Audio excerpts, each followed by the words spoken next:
Hi guys, welcome back to my YouTube channel. Today I'll be discussing how to relocate to the UK as an internationally trained nurse. The UK is in need of nurses. There's nursing shortage in the UK, and if you are a nurse, if you live in Nigeria, if you live in Africa or anywhere you live aside from the UK and the European Union, then there's a big opportunity for you to migrate to the UK as an internationally trained nurse. I'll be going through 4 easy steps for you to migrate to the UK as an internationally trained nurse. The first thing you will need to do is you will need to fulfill the English requirements. How are you going to fulfill these English requirements? The way I would recommend for you to fulfill the English requirements is by writing the UKVI Academic IELTS English.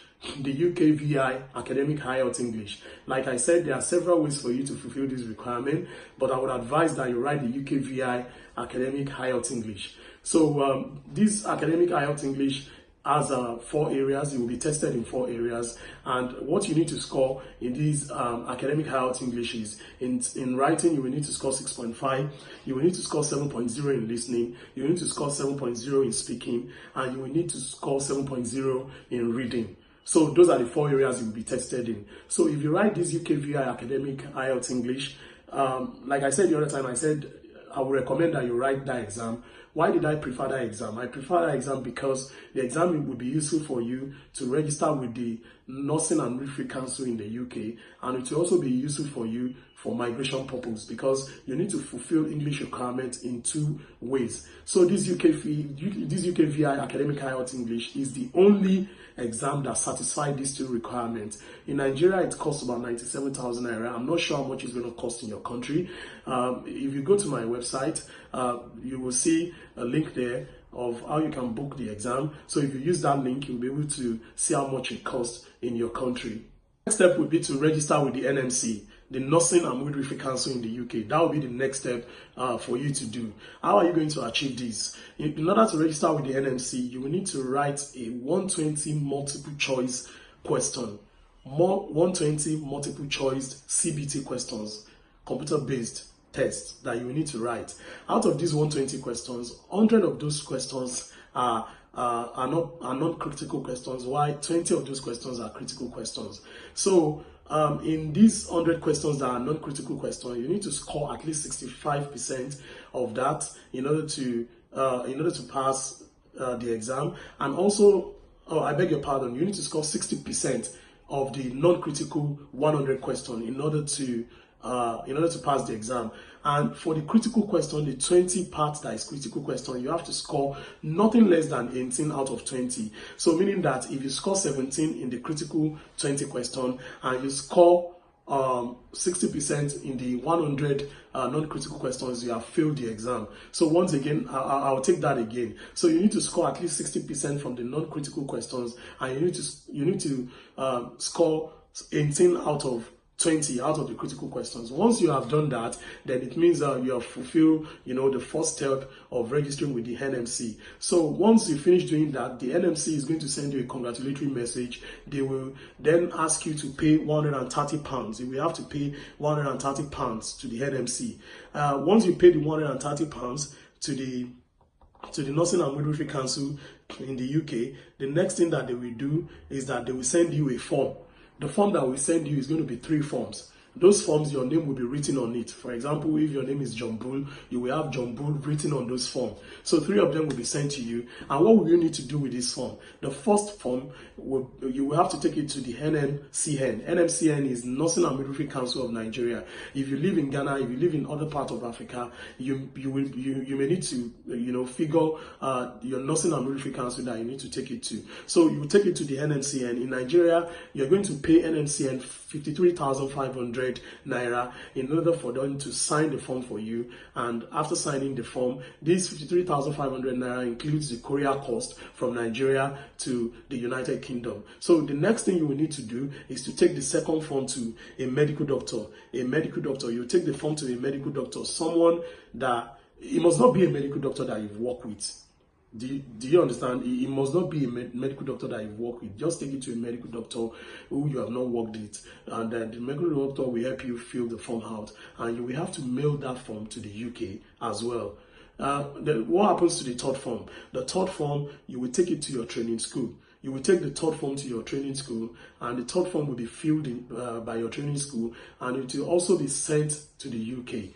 So the three forms that they've sent to you will all be filled and duly signed, and will be sent via courier to the UK. The choice of courier is up to you. You can choose whatever courier you want to choose. So after doing that, once the form gets to the UK and the NMC in the UK are satisfied with everything that you've sent to them, then they will now send you a letter, a decision letter, telling you that you have pre-registered with them, meaning that you are now registered with the NMC. But don't forget, before I go, the registration is two parts. You've just completed the part 1 of the registration. The second part of the registration will be to pass a practical, objective, structured clinical exam, OSCE, a practical, objective, structured clinical exam, OSCE. That one, you will have to write it when you get to the UK. So you don't have to worry. You don't have to pass that exam when you are in Nigeria or when you are in Ghana or wherever you are located. You will go ahead and write the exam when you get to the UK. So that is how to fulfill the requirement with the NMC. So don't forget, the part 1 is what is important for you to fulfill before you leave your country, which is to write the exam and pass the exam, and also mail the 3 forms, to the NMC in the UK. Once you have passed your CBT exam, you have sent the 3 forms to the UK, you have also passed your UKVI IELTS English.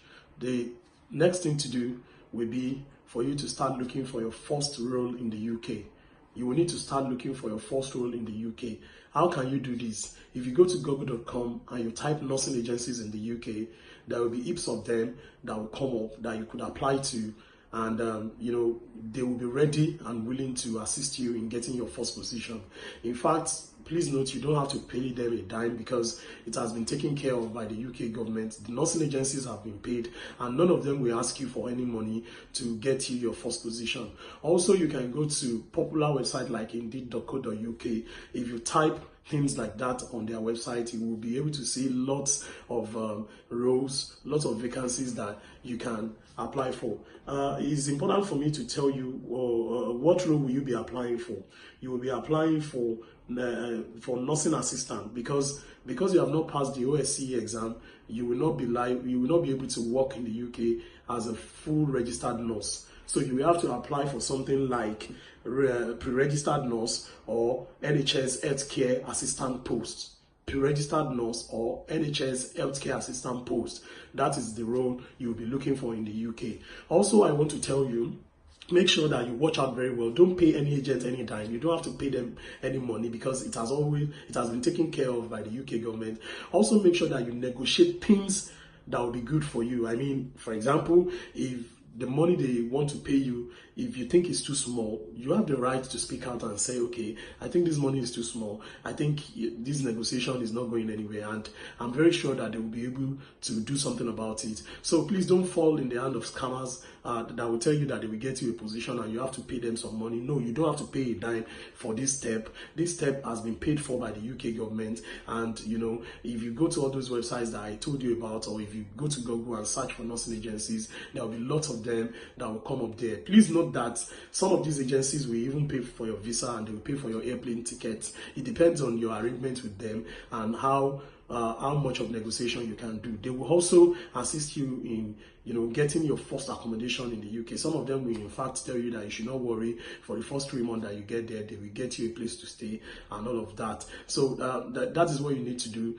in order to get your first position in the UK as an internationally trained nurse. And now to step 4.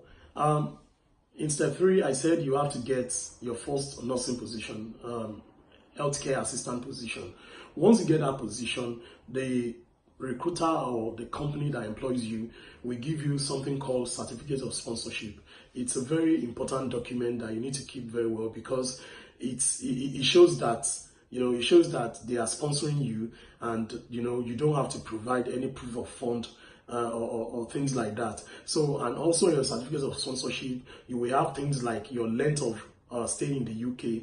How long can you stay in the UK? What are your working rights in the UK? What are the things that you are entitled to will be on the certificate of sponsorship. So once your employer agreed and you sign all the documents in step 3, they will give you a certificate of sponsorship.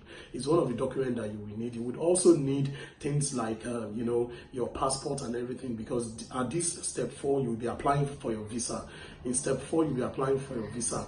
The visa is called tier 2 visa. With tier 2 visa you can relocate to the UK with your family, I mean your spouse and your children, with that tier 2 visa. So this stage you'll be applying for the tier 2 visa. Everything you need to apply for the tier 2 visa is on my website. I've listed all the list of documents that you need to apply. Just put those documents, put them together diligently, and make sure that you fill the form very well and you don't commit any error while filling the form. Like I said, the tier 2 visa, it makes you stay in the UK for up to 5 years and 14 months. So, but that's the maximum you could stay in the UK for with the visa. And even with the visa, you can go ahead and get indefinite stay or indefinite leave to remain, as they call it in the UK. So, but the fact that it lets you stay there for 5 years plus doesn't mean that you have the chance to stay there for 5 years plus at a stretch. It all depends on the date that they put on your certificate of sponsorship, because once they give you the certificate of sponsorship, they will write it there that okay, you can work up to this moment, and if you need to renew that visa, you will be able to you'll be able to renew the visa. So like I said, navigate to my website and get all the documents that you need. I want you to know that what I've said in this video is just a tip of the iceberg of what I have for you guys. There are lots of content on how to actualize your dream of relocating to the UK as a nurse. Also, if you're watching my YouTube channel, if you have not subscribed to this channel, please press the subscribe button and make sure you turn on the notification so that when I make new video, you will be the first to know about the video. Until my next video, stay blessed.